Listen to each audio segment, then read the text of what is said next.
Hi everyone, Eoin Ryan here, motivational speaker, road race organizer and a runner. I made a promise I'd do a few videos in a Christmas newsletter about running or sport in general and how it can benefit our mental health. So following up on that, ta-da, here I am. I gotta admit, on the lead up to recording this video, I was really uncertain about where to start, as the subject of mental health is so vast. So rather than talking generally about it, I reckon the best way to approach this is to speak about my own experiences. That way, of course, I'm being authentic and speaking from experience. My motivation to record these videos is just to share some thoughts and give 3 takeaways that might be relevant or useful for you.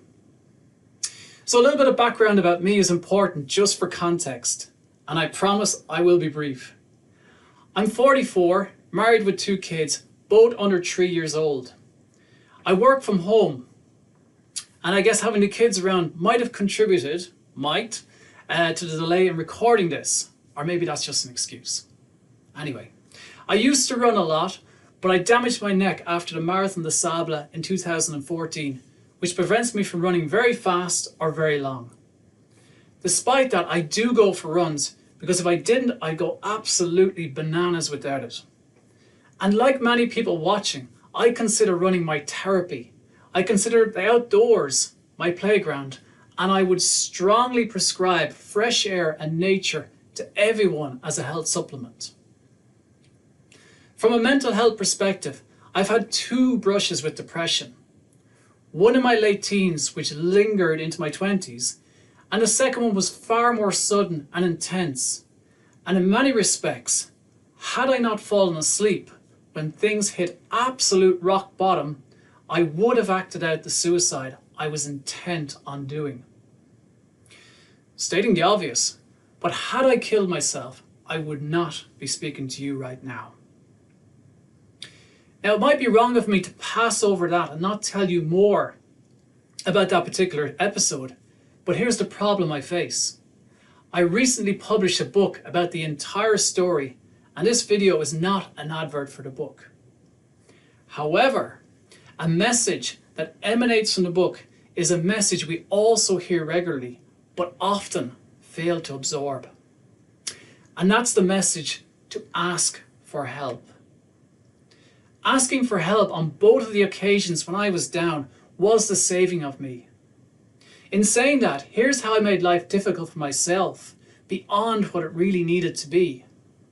On both occasions, I left it really late to ask for help. In some respects, on the second occasion, I left it too late. I was extremely lucky. Now, this will be my first takeaway from the video. If you find yourself slipping beyond what you can cope with, please talk to someone or ask for help. Ideally, professional help. When people are in a very stressful situation, they don't think pragmatically. They just want relief and they just want the problem to go away. So I'm going to do the pragmatic thinking for you and ask you 2 questions. First one is, how deep into pain am I willing to go before I finally face this problem? And if I persevere with the pain, will I know how to handle or ask for help when I reach that point of overwhelm? The answer to the second question is maybe not, and that's the concern. The gain from waiting or postponing asking for help is potentially more pain, which is the very thing that's causing your head to spin right now. So what is the benefit of waiting if you can't solve this problem right now alone? Asking for professional help puts the brakes on or certainly slows down the problem, so you can contribute to the solution with a quieter and calmer mind. Bringing this back to running or sport for a moment.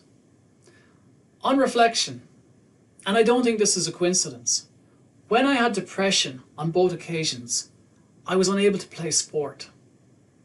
Certainly the lack of sport and all the vast benefits it gives me was a contributing factor to being depressed. I'll fill in the gaps here on my teenage depression because this is where sport, or the lack of it, was a contributory factor in the development of my depression. When I was younger, a wee fella, I played underage hurling for Wexford. In 5th year, before the summer exams, messing in the science lab, I cut my little finger to the bone, and the resulting damage that it did pretty much ended my aspirations to play senior hurling for Wexford. Now that was a huge blow for me, and I practically gave up playing the game.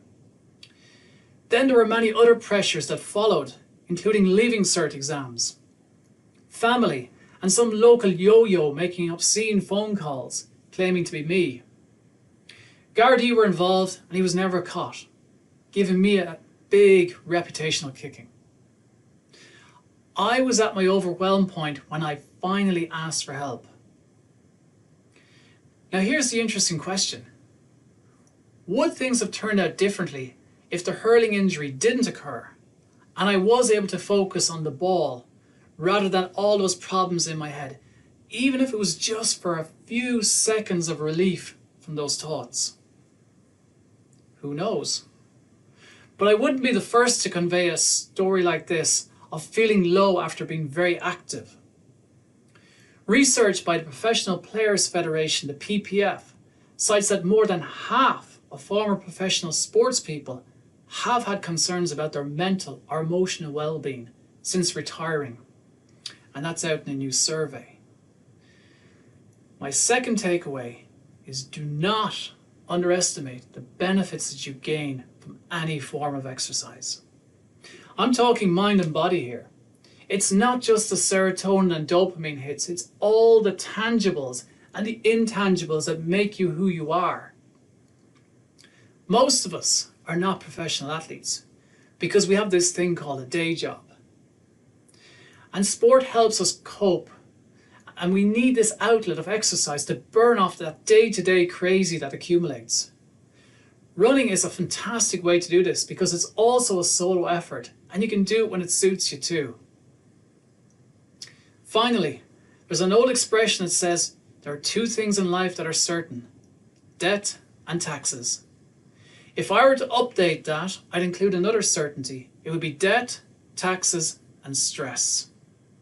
Stress is inevitable, folks, and a certain amount of stress is good. It gives you the edge. It tells you when you're not prepared for something. Embrace it as an ally, not as a threat to your well-being every time it occurs. My third takeaway is to embrace stress as a part of your life. According to the World Health Organization, stress is the health epidemic of the 21st century. So yes, it is and will continue to be a permanent fixture in our lives. However, the levels of stress you can cope with will always be relative to you and your past experiences of it. Avoiding it or seeing it as some kind of baddie weakens your resistance when it inevitably occurs. The biggest race I organise is the Clontarf Half Marathon with 3,000 entrants. Now most people would run a mile from that kind of responsibility. But what helps me stay grounded leading up to a big event is going for runs, getting lots of rest, even though kids make that a bit challenging, and focusing on its success. Now in reality, it's the runs that I've done weeks in advance that really help because they've leveled out or proportioned the stress that I'll inevitably feel during race week. These same tips of rest, regular exercise, and planning for success might be a useful approach to any big challenges that you face. I mentioned earlier I would strongly prescribe fresh air and nature to everyone as a health supplement. If you have depression or feel depressed right now, that isn't a magic wand to get rid of your depression, but it is a helpful step in the right direction. And every step you can take towards helping is a step in the right direction.